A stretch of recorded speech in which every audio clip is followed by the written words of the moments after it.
Voilà encore une révélation qui risque de faire grandement parler d'elle.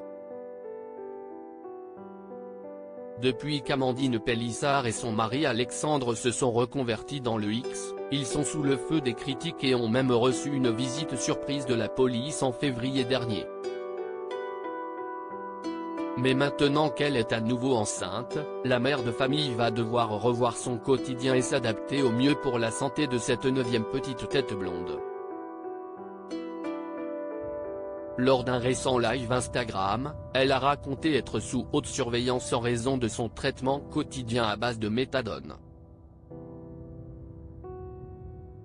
Mais celle qui s'est fait connaître dans l'émission Famille Nombreuse, La vie en XXL va aussi devoir corriger certaines mauvaises habitudes.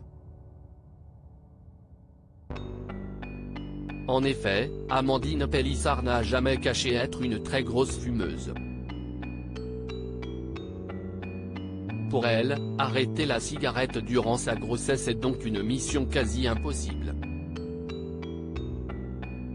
Le mercredi 15 mars 2023, elle a répondu sans tabou aux interrogations de ses abonnés Instagram et a révélé qu'elle ne comptait pas forcément se forcer à arrêter le tabac. Je réduis. Je suis une grosse fumeuse de base, donc quand je suis enceinte, j'essaye de réduire au maximum pour arriver, soit à un arrêt complet, soit à très peu, genre 2 tiers de par jour, a-t-elle expliqué dans un premier temps. Il vaut mieux en fumer 2 tiers de par jour.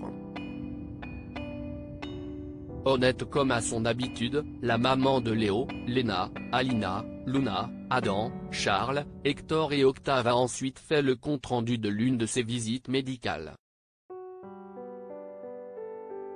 Ma sage-femme m'a toujours dit, il vaut mieux en fumer 2 tiers de par jour et ne pas être à 24 de tension que de se stresser parce que tu es en manque de nicotine et en manque de clopes. J'ai essayé d'arrêter avec plein de trucs, après si est vrai que si est compliqué. A-t-elle révélé avant de préciser, là, je suis contente, je suis passée en dessous de 10. Je ne fume 7/8 de là. Une révélation qui a évidemment fait bondir de nombreux internautes, surtout que, pour l'instant, Amandine Pélissard ne compte pas non plus arrêter ses nouvelles activités professionnelles. Pour rappel, fumer en étant enceinte augmente les risques de fausses couches, d'accouchement prématuré ou de faible poids du bébé à la naissance. Ce dernier peut également être dépendant de la nicotine dès sa naissance.